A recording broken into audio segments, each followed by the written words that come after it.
Comment est-ce que tu percevais Auroville avant d'arriver en service civique? Alors au départ, j'avais aucune idée de ce qu'était Auroville et aucune idée, quand j'étais acceptée, j'ai juste pris, oh, c'est en Inde, ok super, allons-y. C'était celle d'une forêt, donc pour ça j'ai pas été déçue, parce que la forêt est magnifique. Et de plein de gens venant de partout qui essayent de vivre ensemble pour un monde meilleur, donc forcément ça c'est l'utopie. Je percevais la ville comme vraiment une expérience humaine à part entière. Comme un peu un laboratoire où les gens pouvaient venir pour pouvoir s'essayer et se renseigner, apprendre, partager, se remettre en question, découvrir. Je savais que c'était une ville expérimentale et avec une volonté de vouloir faire mieux pour la planète et pour les habitants qui y sont. Je pensais qu'Auroville c'était tout petit et tout fermé. Et j'avais l'image d'Auroville comme avec des barrières autour. Mais le tout dans un espace réduit, dans une espèce de bulle. Je percevais pas Auroville avant, mais maintenant je le perçois de plein de manières différentes et c'est plutôt incroyable. Dans ma valise, non, j'avais rien oublié. J'avais pris trop de trucs. Je pensais qu'il y avait plein de choses que je trouverais pas ici. Des trucs tout bêtes comme des clous, de la corde, des outils. Super lourds en plus. Mais en fait, tu peux tout trouver. En soi, il faut pas grand chose à Auroville. Tu mets 3 fringues, dans les 3 fringues t'auras des trous. Donc... Moi je suis parti plutôt léger, mais j'ai oublié plein de trucs pratiques en fait, de l'anti-moustique, je suis con mais une moustiquaire. Je suis vraiment parti à l'arrache. Ouais. De quoi as-tu pris conscience durant cette année? Alors, on prend conscience de beaucoup de choses au cours de cette année et parce qu'on découvre énormément et je pense qu'on apprend beaucoup sur soi-même et de vivre tout seul, loin de tous, entre guillemets, parce qu'on est vraiment, notre famille n'est pas là, nos amis sont pas là. Tout est complètement différent et je pense qu'on apprend du coup, on se retrouve un peu face à soi-même et on apprend sur nous-mêmes. Ma plus grande prise de conscience, elle a été autour de l'environnement et de ce que c'est de vivre en communauté. De savoir qu'on est tous responsables pour les uns et les autres. Et que c'était intéressant de se poser des questions de où je vais prendre ma place dans le monde. De me rappeler à quel point on a de la chance d'être entouré des gens qu'on aime. À quel point c'est difficile de recréer un espace où on se sent sécurisé, où on peut vraiment s'y déposer. On est vraiment accueilli pour la personne qu'on est. Peu importe où, je pense, dans le monde. Je pense qu'on a tendance à l'oublier, alors que c'est l'une des choses les plus belles qu'on a en fait. J'ai eu beaucoup de claques. Je sais que j'ai pris conscience énormément de la situation de la planète, l'écologie.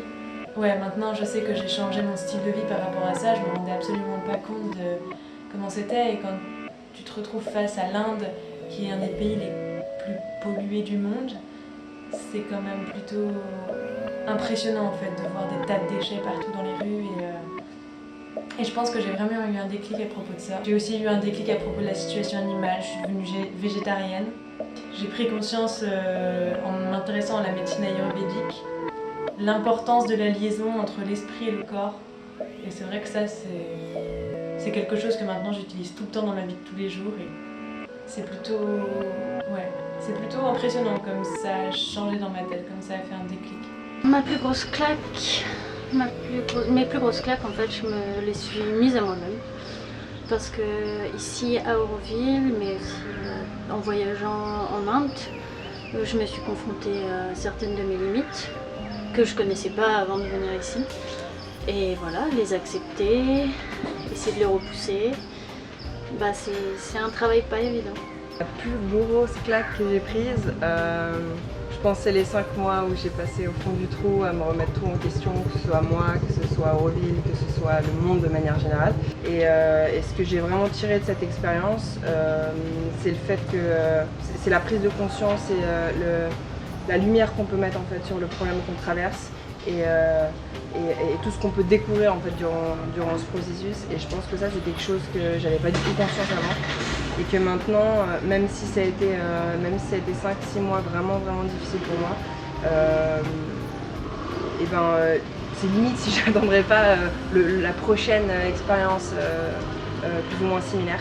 Parce que en fait je me suis jamais autant découverte moi-même à travers ce process. Donc. Je sais pas si on peut parler de ramassage de gueule, mais je pense que ça fait partie aussi de l'expérience d'avoir des moments de doute un peu, je pense. Je pense qu'aussi à Auroville c'est très facile d'être seul et ce sentiment de solitude ça peut être assez fort. Quel a été mon plus gros ramassage de gueule? Parce que je peux vous dire concernant ça, c'est très premier degré, mais faites très attention quand vous conduisez. Surtout aux vaches, vous n'avez pas la priorité sur la vache, quel que soit le contexte. Donc roulez tranquillou et vous allez quand même bien kiffer. Juste un petit dernier conseil, c'est porter un casque. Je déconne. Je dirais que c'était marrant qu'au début, quand on sortait de Auroville, parce que Mickaël nous avait dit Auroville c'est la terre et quand c'est le béton c'est le village, en fait on était hyper terrifiés quand on a vu le béton. Quelle est ta plus belle fierté, ta plus belle réalisation pendant cette année? Alors je suis très fière de ce que j'ai apporté aux enfants et tout ce que j'ai pu leur faire découvrir tout au long de cette année. Et oui, de faire partie de leur éducation. Du coup j'étais à Auroville Village Action Group et c'était incroyable en fait, se retrouver dans ces réunions avec toutes ces femmes. Donc oui, c'est une association qui aide un peu à l'autonomisation des femmes, à la diminution des supposées différences entre les castes, donc avec des échanges entre castes. Il y a eu énormément de choses là-dedans qui m'ont chamboulée et en fait je suis hyper fière d'avoir pu utiliser la formation de photo que j'ai commencé à Auroville pour pouvoir vraiment aller dans tous les événements, dans les villages, avec toutes ces femmes et les prendre en photo et apprendre la photo en les prenant en photo, donc que des femmes souriantes, pleines de couleurs, en sari, en faisant la fête.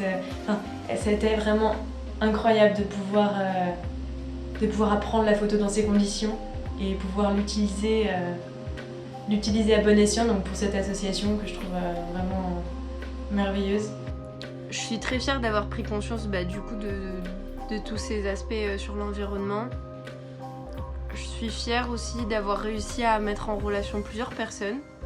Je me rends compte que j'aimais bien papoter avec tout le monde et j'ai réussi à créer des liens entre les services civiques, les volontaires étrangers ou les gens de ma communauté de Maison des Jeunes avec les gens du Youth Center ou les gens du Youth Center avec d'autres personnes.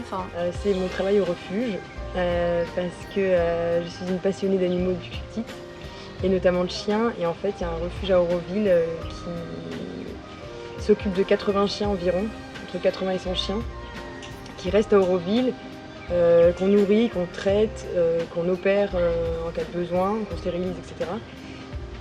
Et du coup, je m'y suis investie au quotidien. Donc au début, j'allais un petit peu à reculons, disons. Enfin, je voulais y aller parce que c'est ma passion, mais j'avais un petit peu peur des chocs parce qu'on voit des animaux en très mauvaises conditions. J'avais peur de moi en fait et mes réactions. Et j'ai réussi à faire face à ça et surtout, je me rends compte en fait que maintenant, je fais face à des choses beaucoup plus dures que je pensais pouvoir affronter. Du coup, j'y vais tous les jours. Et je m'occupe donc de petits chiens. Je pense que j'ai sauvé la vie de plusieurs chiens. Enfin, je crois que c'est le cas. Donc du coup, ça, j'en suis super fière. Parce que c'est la première fois que je me sens vraiment utile au sens propre du terme. D'avoir validé, même si je le savais, mais d'avoir encore plus profondément validé que j'adore ce que je fais, que je suis passionnée par mon travail, que j'ai réellement envie de continuer dans cette voie-là, de proposer de plus en plus d'ateliers thérapeutiques. Mais oui, je suis très fière d'avoir posé ça pleinement. Parce que bien sûr, on est traversé par plein de doutes. Et encore plus quand on est dans un lieu où il y a cette énergie-là, toutes ces propositions-là, que ça fuse dans tous les sens en permanence. Et qu'on peut très vite se perdre. Et de sentir réellement que que j'ai envie de faire ça en fait. Alors, je suis très fière d'avoir réussi à m'adapter parce que ça a été vraiment compliqué à des moments de par leurs possibilités, d'une par la culture qui fait qu'on ne part pas tous avec les mêmes couleurs et d'une autre par le langage qui est aussi vraiment qui peut être une grosse barrière. Je pense que ma plus grande fierté ici, c'est surtout de m'être attribué l'endroit. Parce que je pense que il peut y avoir un blocage avec certaines personnes. Et je pense qu'il y a certains aspects d'Auroville sur lesquels j'ai des blocages. Mais j'ai réussi à m'adapter et à surtout en faire ce que je voulais en faire en fait. Et je pense que c'est ça ma plus grande fierté, c'est que je suis ici 1 an de plus, j'ai décidé de rester. Et j'ai plein de projets à faire. Et ouais, c'est une fierté de me dire que j'ai réussi ce que je voulais faire en fait. What's next for you? So what's next pour l'instant, et c'est rester ici et continuer surtout mon projet, parce que j'ai un projet personnel autour du service civique. Voilà. What's next for me? Je continue à me perdre un peu à Auroville. Et puis après je vais me perdre ailleurs. Ouais. Je me suis un peu libérée de tout ce qui est petit chemin de vie occidental normalisé. Je vais pas reprendre des études, mais je vais partir en Australie. C'est ça le plan.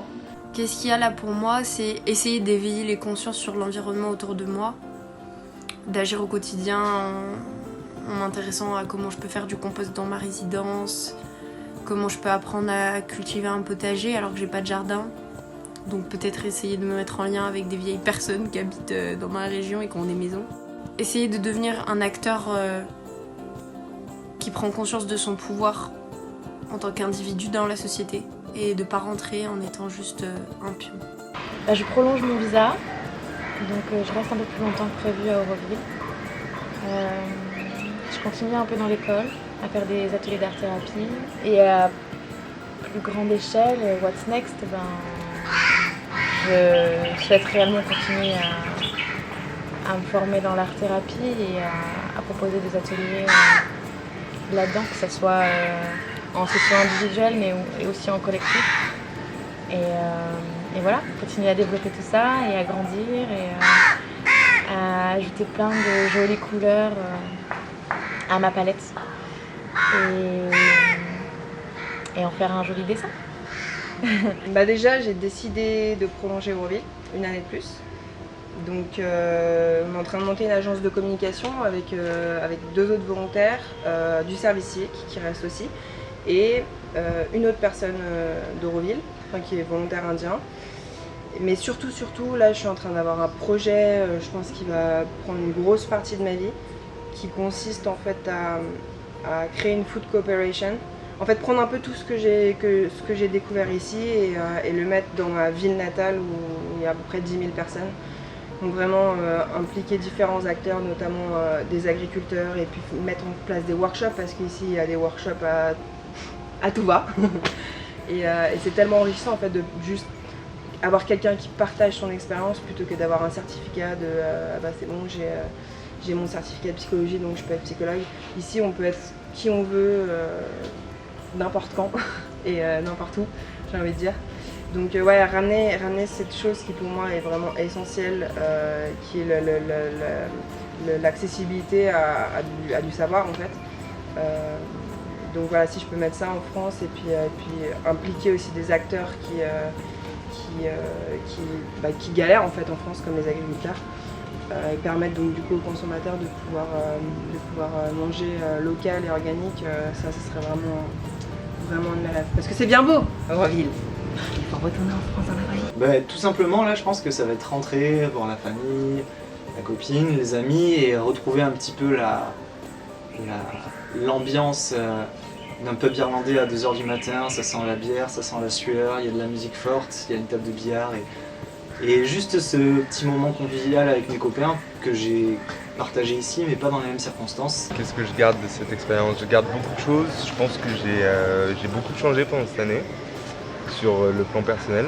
Je garderai plein de choses, je garderai notamment le fait que je me suis vraiment rendu compte en étant en contact de tous ces gens dans des situations un peu précaires, les Indiens qui vivent dans la pauvreté, que en fait eux ils ont des barrières physiques, des barrières matérielles qui fait qu'ils ne peuvent pas faire tout ce que nous, petits occidentaux, on peut faire en fait. Et oui, on les voit tous les jours. Les femmes notamment, elles s'occupent des enfants, elles s'occupent de la maison, elles font la lessive, elles font à manger. Ça tourne comme ça toute leur vie en fait. Et elles n'ont pas la possibilité de sortir de ce cercle.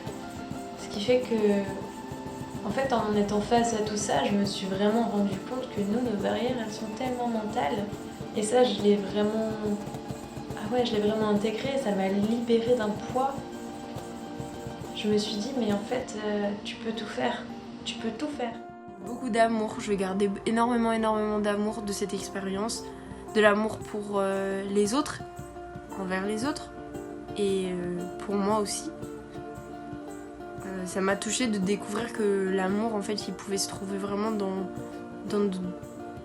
différentes choses et pas que entre deux personnes qui s'aiment. C'est une expérience inoubliable et je garderai une belle leçon d'humanité pour cette expérience et d'ouverture culturelle. C'est quand même incroyable ce qu'on peut vivre ici et je pense que c'est pas donné à tout le monde. Je garde tout en fait. Je garde les arbres, je garde ce toit qui est magnifique, je garde les enfants de l'école, je garde Mathilde avec qui j'ai travaillé, je garde les autres services civiques avec qui j'ai créé beaucoup de liens, je garde toutes les connaissances que j'ai apprises, je garde le soleil et la chaleur. Plein de beaux souvenirs, des belles rencontres avec des gens que je pense que je n'aurais pas spécialement rencontrés. Parce qu'on vient vraiment d'univers différents et au final on arrive à s'entendre très bien et à partager plein de choses, même si au final on n'a pas du tout les mêmes centres d'intérêt, etc. Mais ça c'est chouette.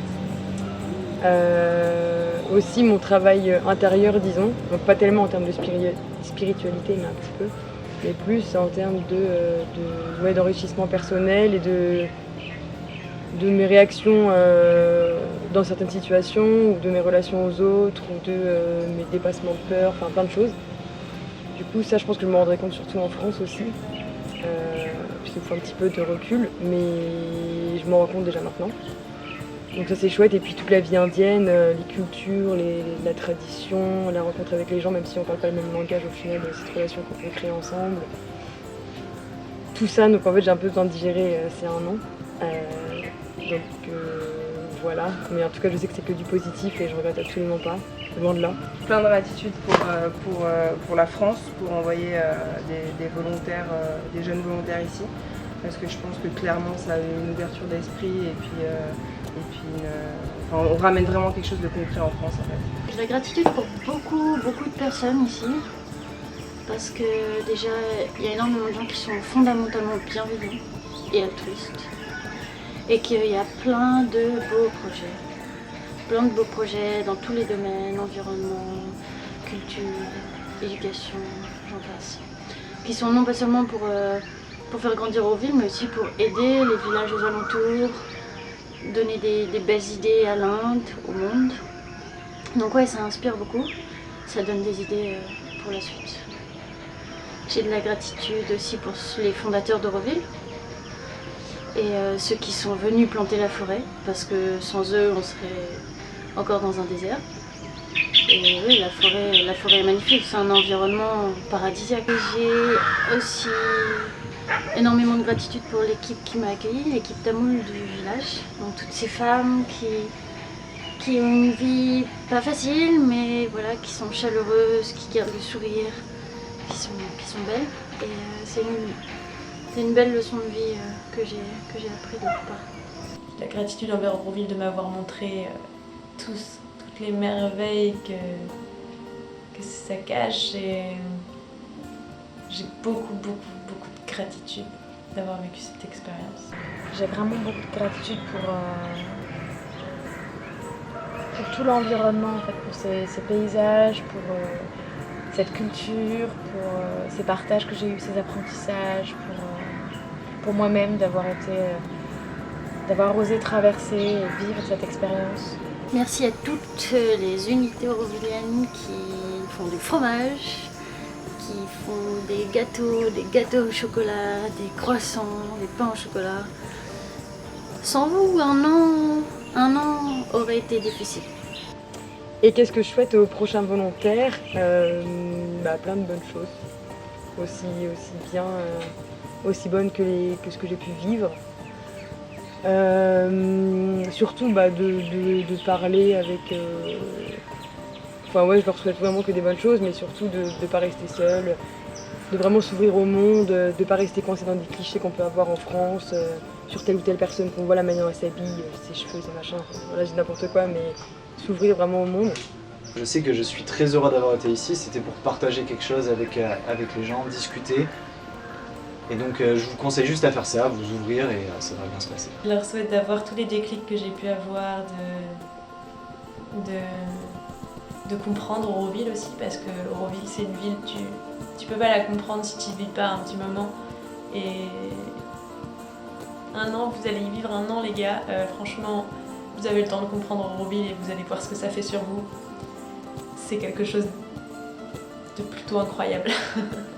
Essayez au maximum de vous forcer à prendre votre zone de confort, à la visualiser et à essayer d'en sortir quoi. Si vous vous disiez « Ah, j'ai pas trop envie de le faire », bah faites-le. Parce que sinon, vous ferez que ce que vous avez envie et en fait, vous découvrirez pas ce que vous connaissez pas. Donc je dirais, forcez-vous.